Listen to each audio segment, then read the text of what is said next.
Okay, so let's move on and talk about another very important tool for cinematic composition, which is a camera position. So when you are on set, cameraman decides where the camera is to tell the specific story.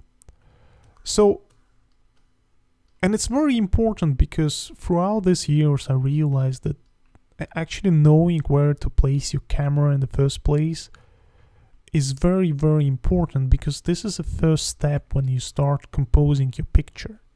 So for example, if you have a frame like this, even when you're doing it in an abstract way, depending on where you put your horizon line defines your story. Like if you want to show a good landscape, a beautiful landscape with a river or the road coming down, so you're basically you're placing your camera in such a way that it helps your story, Or like if you want to show a beautiful sky or some kind of structure, you put your camera pretty low, your horizon is pretty low, and then you show a sky or something like that, and then you probably can have a castle over there, right? So everything is the same, the setting is the same, but the story is different. So this frame is more about the castle, and this frame is probably more about people walking towards it.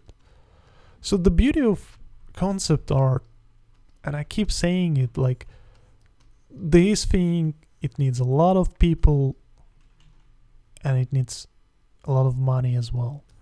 But to do these things, all you need is one guy, which is you.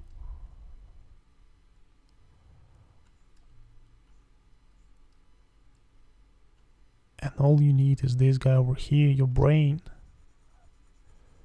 So the more you have inside this guy, knowledge, tools, practice, then it's just fun, It's fun. You're sitting down and you're drawing and painting these pictures so quickly, and you don't need much money and you get paid. It's awesome. That's why you need always to increase the capacity of this guy, because this guy knows everything. He knows about smoke machines, he knows about camera angles, he knows about little dogs on the set, he knows everything.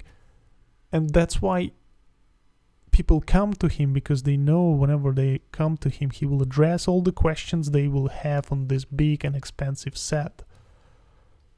That's why I keep saying understanding these principles and knowing how to use them instead of just memorizing them is very, very critical. I know sometimes I keep saying one thing all over again, but I just think it's so important to know and remember it, and it will help you a lot as you move on along your career and along your journey. So camera position, as I already showed you, changes your story a lot. So the question is, how do we, like for example, if we have a person to shoot and we've got our camera right over here, so do we place it higher or do we place it lower? And I will show you a more visual representative example. Oops. So let's just go back a couple of times and let's go to something like that. Okay, so what is the story about? If for example this story was about this cool beautiful lady, he is a main hero, she could be a superhero, or she could be somebody really cool, and the rule of thumb to show and emphasize the power of this character is to go low. So we're basically going lower than the eye level, and the more lower we go, the more dominant this character will become, because there's nothing above this character but sky or buildings that are naturally higher, you know. Everyone else, like all these people, they are smaller than her, which makes her more and more powerful. So if you want to emphasize the power of the character, let's just delete it like this. We go lower. We place our camera over here, which will be low camera position. It means more power. How about if we go higher? How does it change and impact our story? So let's go back to our example. If we go higher, it makes our character more vulnerable because it's just lower than other people, and immediately you can see, for example, we had this story about this stalker behind her, and you can see she's vulnerable because he is behind her and she's kind of lower than him. So the lower we go, the more and more vulnerable she becomes. Now she is just, and also she becomes weaker as well. So if we drop more power, stronger for high angles, and less power and weaker character we have. It doesn't necessarily need to be like a physical weakness, you know.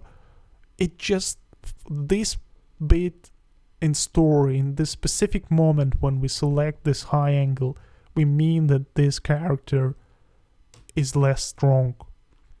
For example, in this specific case, this guy can hurt her, something like that. But before, when she was like this, there is no sign of that guy at all, because she is the queen, she is the best in this scene. So make sure that you know these two simple rules, and it will make a huge impact on the way you judge on composition, you know. And that's pretty much it about camera angles, you know. The higher you go, the weaker and less powerful your character becomes, and the lower you go, the more power and stronger they become. And just to summarize this as well, if you want to show something above the horizon, you use low camera location, and if you want to show something like a landscape or canyon, then you have your horizon line above the central line. It's very, very simple. And the final thing I wanted to mention is make sure that anything you do, like anywhere you place your camera, it does have a physical kind of setup in real world. And let me show what it means. For example, whenever you do a frame, some people, like including me, I tend to put cameras somewhere. Like for example, if this was a guy holding this camera, right? That's a reasonable height. We know that this person can hold this camera, which makes me more immersive into scene. I know that there is a physical camera that can shoot those guys. But if I place at the same level, like go a little bit higher and place my camera somewhere here, it just doesn't make sense, because to hold this camera, this guy needs to be like really tall, you know? And it doesn't make sense. Like always try to find a placement for your camera. Like let's do a very simple side view. Like for example, if this was our female character, which is over here. So the first way, we've got the camera low, we're shooting her, she's the hero. And we know there is a guy who can hold this camera, right? There is this guy who's holding this camera, right? Then there is another guy who can hold this camera straight like this, and who can shoot her, right?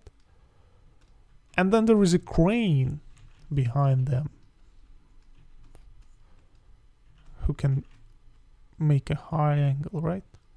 And shoot him. But when you place it somewhere in between, like it could be a crane, but make your cranes dramatically enough. But when you do like a camera over here, it just doesn't make sense. In order to be able to hold it, you need a really tall guy to do it, so try to avoid this gap.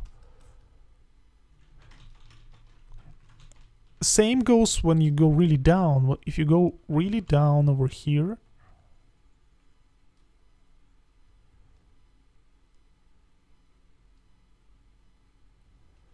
make sure that you have something that blocks your camera view.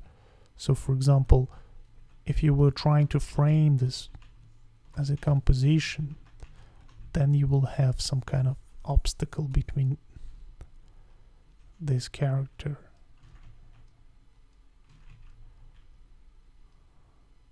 Right, so this guy over here is this edge over here. When you don't have it, it just doesn't make sense, because in real world you will be on the ground basically.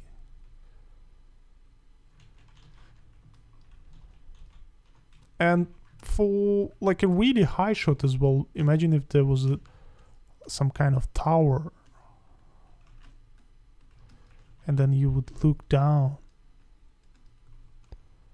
You know, make sure that you kind of see a little bit of this tower, or just make it reasonable. Or is it helicopter shot, like you having a helicopter somewhere here